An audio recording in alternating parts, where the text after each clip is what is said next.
आज हम लोग देखेंगे क्लास 10th का बिहार बोर्ड का चैप्टर 5 हिंदी के चैप्टर 5 नागरी लिपि, जिनके लेखक थे गुणाकर मुंडे। तो इनका आज हम लोग इस चैप्टर का टोटल ऑब्जेक्टिव देखेंगे। एक वीडियो में टोटल ऑब्जेक्टिव समाप्त। इससे बाहर आपको कोई भी ऑब्जेक्टिव नहीं आएगा, मतलब इस चैप्टर से नहीं आएगा। तो चलिए देखते हैं ऑब्जेक्टिव। उत्तर भारत में नागरी लिपि के लेख कब से मिलने लगे थे? तो 8वीं सदी से उत्तर भारत में नागरी लिपि के लेख मिलने लगे थे। अगर उत्तर भारत बोला जाए तो बिहार, यूपी, राजस्थान ये सभी आते हैं उत्तर भारत में। नागरी लिपि के आरंभिक लेख हमें कहाँ से मिलते हैं? तो नागरी लिपि के आरंभिक लेख हमें मिलते हैं दक्षिणी भारत से। दक्षिणी भारत जिसमें कि हम लोगों के आते हैं तमिलनाडु, केरल, कर्नाटक, ये सभी आते हैं हमारे दक्षिण भारत में। देवनागरी लिपि में मुद्रण के टाइप कब बने? 2 दशक पहले, ठीक है, यानी इधर बना है 20-30 साल पहले बना है। पहले तो क्या ये सब टाइप वगैरह कुछ हुआ ही नहीं करता था। हिंदी भाषा की लिपि है, देवनागरी लिपि से हिंदी भाषा ली गई है। गुरुमुखी लिपि जो है ये देखिए पंजाबी है, रोमन लिपि उर्दू का है एंड ब्राह्मी लिपि शायद बांग्ला का है, ठीक है। अब देखिए देखते हैं नंबर 5, गुणाकर मुंडे का जन्म किस राज्य में हुआ था? तो गुणाकर मुंडे का जन्म हुआ था हमारे महाराष्ट्र राज्य में। गुणाकर मुंडे की प्रारंभिक शिक्षा किस परिवेश में हुई? ग्रामीण में, क्योंकि वह ग्रामीण में उनका गांव में उनका घर था, तो ग्रामीण में उनकी प्रारंभिक शिक्षा हुई थी। नागरी लिपि के निबंधकार, देखिए अभी हमने शुरुआत में ही बोला था कि नागरी लिपि के लेखक कौन है? गुणाकर मुंडे, और यह एक निबंध है, ठीक है। नागरी लिपि गुणाकर मुंडे की किस पुस्तक से लिया गया है? भारतीय लिपियों की कहानी, भारतीय लिपियों की कहानी से लिया गया नागरी लिपि। अब आगे हम लोग देखते हैं गुणाकर मुंडे का जन्म कब हुआ था? तो गुणाकर मुंडे का जन्म हुआ था 1935 यानी 1935 में, ऑप्शन नंबर ए। गुणाकर मुंडे का जन्म कहाँ पर हुआ था? देखिए ये सभी बुक में यही तो प्रॉब्लम है कि 2-2 क्वेश्चन दे देता है एक ही बार। देखिए अभी जस्ट आया था ना कि किस राज्य में हुआ था या कहाँ हुआ था, बात तो एक ही है ना, महाराष्ट्र में, ठीक है। बाकी अब हम लोग चलते हैं 11 में। गुणाकर मुंडे की शिक्षा की भाषा क्या थी? महाराष्ट्र में हुआ था तो ऑब्वियसली मराठी ही होगा। गुणाकर मुंडे का निधन कब हुआ था? तो जन्म हुआ था 1935 में और निधन हुआ था 2009 में। आगे अब हम लोग देखते हैं प्रश्न संख्या 13, अक्षर कथा किसके द्वारा लिखी गई पुस्तक है? गुणाकर मुंडे। मुंडे जी ने मिडिल स्तर तक किस भाषा को पढ़ाया? मराठी भाषा को, ठीक है। अक्षरों की कहानी किसकी रचना है? गुणाकर मुंडे की रचना है ये भी। नागरी लिपि किस विद्या की रचना है? निबंध की। अभी हमने जस्ट पहले बताया था ना कि नागरी लिपि एक निबंध है जिसके निबंधकार है गुणाकर मुंडे। नागरी लिपि पाठ किस लिपि में रचित है? देवनागरी, क्योंकि नागरी का ही एक नाम होता है देवनागरी। देवनागरी लिपि के टाइप लगभग कितने पहले बने? तो 2 सदी पहले, ठीक है। यहाँ पे देखिए एक ही क्वेश्चन 2 बार आया।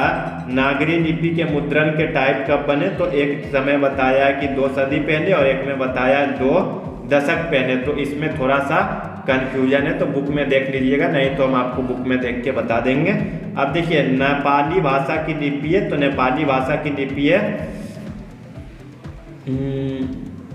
नेपाली भाषा की लिपि है ये देवनागरी बता रहा है, लेकिन इसमें भी हमें लग रहा है थोड़ा सा कन्फ्यूजन है क्योंकि ये नेवारी है, तो इसको भी थोड़ा सा देख लीजिएगा। ये दोनों को थोड़ा मार्क कर देते हैं, ठीक है। बाकी आगे हम लोग चलते हैं 20 नंबर में। मराठी भाषा की लिपि है, तो मराठी देवनागरी की लिपि है। गुणाकर मुंडे ने किस लिपि को प्राचीन नागरी लिपि की बहन की संज्ञा दी है? बांग्ला लिपि को बोला था कि यह नागरी लिपि की प्राचीन बहन है। नागरी लिपि के आरंभिक लेख कहाँ मिले? तो दक्षिण भारत से नागरी लिपि के आरंभिक लेख मिले। गुप्त काल का संबंध किससे है? तो देखिए गुप्त काल का संबंध है हम लोगों का ब्राह्मी लिपि से। नागरी नाम अस्तित्व में कब आया? तो नागरी नाम अस्तित्व में आया 1000 ईस्वी के पास। सिद्धम क्या है? सिद्धम है एक प्रकार की लिपि, जिस तरह से नागरी एक प्रकार की लिपि है, ब्राह्मी लिपि है, तो उसी प्रकार से सिद्धम भी एक लिपि है। अमोघ वर्ष कौन था? तो अमोघ वर्ष था राष्ट्रकूट का राजा बेतमा कहाँ पर है? तो बेतमा है इंदौर के पास, जो कि मध्य प्रदेश राज्य में पड़ता है। श्रवणबेलगोला जैन तीर्थ स्थल कहाँ? ये कर्नाटक में पड़ता है, जो कि बेंगलोर के पास है श्रवणबेलगोला जैन तीर्थ स्थल। आगे अब हम लोग चलते हैं नंबर 30 में। देखिए, दक्षिण भारत की नागरी लिपि को क्या कहते हैं? नंदी नागरी। उत्तर भारत में हम लोग बोलते हैं देवनागरी, दक्षिण भारत में इसका एक और नाम है नंदी नागरी। हिंदी के आदि कवि कौन है? सरहपाद। हिंदी के आदि कवि कौन है? सरहपाद। आगे अब हम लोग चलते हैं 32 में। मिहिर भोज की ग्वालियर प्रशस्ति किस भाषा में? संस्कृत भाषा में लिखी गई थी, देवनागरी लिपि में। दक्षिण भारत के पांड्य प्रदेश से किस राजा के पंजियम ताम्रपत्र मिले हैं? राजा बरगुन। उत्तर भारत की विशेष स्थापत्य शैली को क्या कहते हैं? नागर शैली। ठीक है, नागर शैली, और इसी को लिपि को बोलते हैं नागरी लिपि। गुप्तों की राजधानी पटना को क्या कहा जाता होगा? देखिए, गुप्तों की राजधानी, जब इसका तो नाम पाटलिपुत्र भी था, कुसुमपुर भी था, देवनगर भी था, और कभी बिलासपुर भी हुआ करता था, ये तो नहीं पता है, बट ये तीनों था। लेकिन जब गुप्त था यानी चंद्रगुप्त का शासन था, तो उस टाइम बोला जाता था देवनगर, और यहाँ पे देवनागरी, यहाँ पे जो लिपि का उपयोग होता था, तो इसीलिए उस लिपि को बोला जाता था देवनागरी लिपि। 36 में गुणाकर मुले ने विभिन्न विषयों पर कितने निबंध लिखे? 2500 से अधिक। इस्लामी शासक का आरंभकाल है 12वीं सदी से, इस्लामिक शासन का आरंभकाल हुआ है शायद 1236 ईस्वी से हुआ था, सॉरी 1100 समथिंग ईस्वी से हुआ था, इसीलिए 12वीं सदी से हुआ था।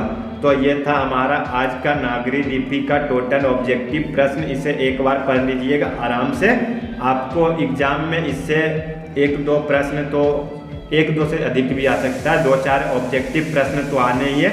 तो ऑब्जेक्टिव का तैयारी इतना अच्छा से करिए ना कि 50 में 47, 48, 49 का टिक अच्छे से मार दे, जिससे कि आपका जो 400, 450 का ड्रीम है वो आसानी से पूरा हो जाएगा।